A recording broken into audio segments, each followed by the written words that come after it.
आने वाले दिनों में अभी मुंबई शहर में गणेशोत्सव और साथ में ईद मिलादुन नबी, ये दोनों बड़े त्यौहार दोनों धर्म से, मतलब हिंदू धर्म और मुस्लिम धर्म से उनको अभी तैयारी चल रही है और अभी मनाए जाएंगे।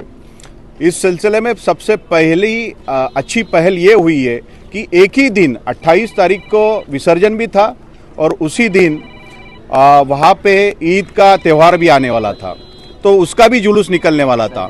इस सिलसिले में मुस्लिम हमारे जो भाई है उन्होंने अच्छी पहल करते हुए 28 का जुलूस वो 29 को निकालने वाले हैं। तो एक भाईचारे का एक सबसे बढ़िया ऐसा यहाँ पे एग्जाम्पल मुस्लिम हमारे भाइयों ने दिया है। तो इस सिलसिले में मुंबई पुलिस की तरफ से हमने आज का ये रूट मार्च निकाला। इस रूट मार्च में हमारे एसीपी साहब और करीब 100 से ज़्यादा ऑफिसर्स, एसआरपीएफ प्लाटून, डेल्टा और एल&ओ रिजर्व शामिल हुए थे। सर, जिस तरह का ये चिता कैम्प और ये महाराष्ट्र नगर का जो इलाका है, जहां देखा जा रहा है कि पहले जो क्राइम का ग्राफ था, आपके चार्ज लेने के बाद कुछ हद तक थोड़ा सा कम नजर आया है, और भी कई ऐसे लोग हैं जो बड़े पैमाने पे ड्रग्स वगैरह नशा बेचने का काम करते हैं, उन पर कब लगाम लगाई जाएगी?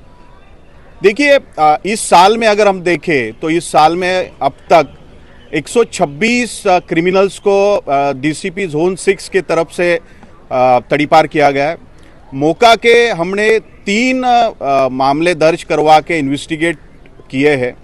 एमपीडीए के 3 ऐसे क्रिमिनल्स थे जिनको हमने 1 साल के लिए जेल में डिटेन किया है। तो ये सिलसिले में हमारा काम चालू है। लेकिन सबसे इम्पोर्टेंट जो बात है जो नारकोटिक्स के बारे में है, नशे के बारे में है, तो मैं नशे में भी ये बात कहना चाहूँगा कि इस साल में हमने 107 मामले दर्ज किए पोजीशन के। जो बेचने वाले लोग हैं वो ऐसे 107 मामले दर्ज करके 157 ऐसे जो क्रिमिनल्स हैं उनको हमने अरेस्ट किया है। इसमें इम्पोर्टेंट बात ये भी है, इसमें 6 लोग जो नाइजीरियन नेशनल्स थे, निग्रोस थे, उनको भी हमने अरेस्ट किया है।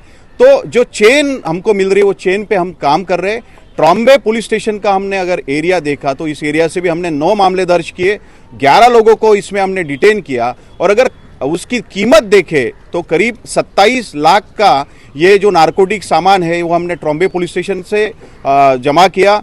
और उसके साथ में जोन 6 की बात अगर करें तो 1 करोड़ 26 लाख से ज़्यादा ये नारकोटिक्स का हमने जो सामान था वो हमने जब्त किया है। ये जो बात है इसमें नारकोटिक्स पुलिस तो काम कर रही है, लेकिन देखने वाली बात ये भी है कि नशा करने वाला अपने ही सोसाइटी में, अपने ही आसपास है, नशा देने वाला भी अपने आसपास है, तो इसको इन्फॉर्मेशन भी आनी चाहिए, पहली बात।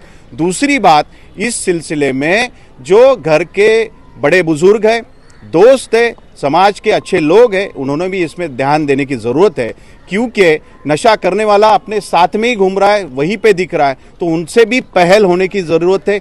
मस्जिद से भी ऐलान होने की ज़रूरत है, क्योंकि कई बार मस्जिद से अगर ऐलान होता है तो निश्चित तौर पे उसका कहीं ना कहीं असर भी मिलता है। तो पुलिस तो अपना कायदे वाला काम करेगी, क्रिमिनल को पकड़ने वाला काम करेगी, लेकिन उसमें जनता भी जुड़नी ज़रूरी है। सर, एक आखिरी सवाल, जो ये इलाका है ट्रॉम्बे का और ये पूरा महाराष्ट्र नगर का इलाका है, यहाँ की जो जनता है वो ज़्यादा एजुकेटेड नहीं है। अगर किसी के साथ कोई गुनाह होता, मतलब कुछ अन्याय होता है, तो वो लोग डरते हैं पुलिस स्टेशन में आकर रिपोर्ट लिखाने के लिए कि पुलिस हम पे उल्टा सवाल करेगी, हम पर जाटी करेगी। तो ऐसे लोगों को क्या मैसेज देंगे कि वो कैसे निकल कर आपके पास आए ताकि ज़्यादा से ज़्यादा FIR हो सके अपराध के खिलाफ? मैं इस बात पे सहमत नहीं हूँ, क्योंकि हर रोज़ 4 से 6 के बीच मेरे ऑफिस का दरवाज़ा खुला रहता है, और मेरा अनुभव है कि जो स्लम एरिया से अनएजुकेटेड है, जिसको एक्सेस नहीं है ऐसा आप कहते हो, ऐसे लोग मेरे पास आते हैं, उनकी सुनवाई होती है,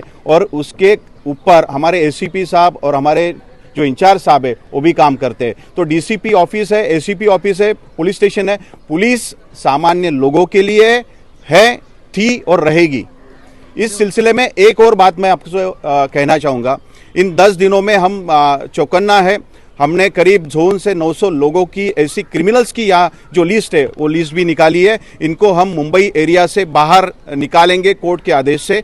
ऐसा ही हमने ट्रॉम्बे जुरिडिक्शन से भी करीब 80 लोग, 80 क्रिमिनल ऐसे नाम छांट के निकाले हैं, और उनको हम यहाँ से बाहर निकालेंगे। आज का रूट मार्च का उद्देश्य वही था। हम अच्छे लोगों के साथ में है और क्रिमिनल्स के विरोध में है। हम क्रिमिनल्स को छोड़ेंगे नहीं। जय हिंद।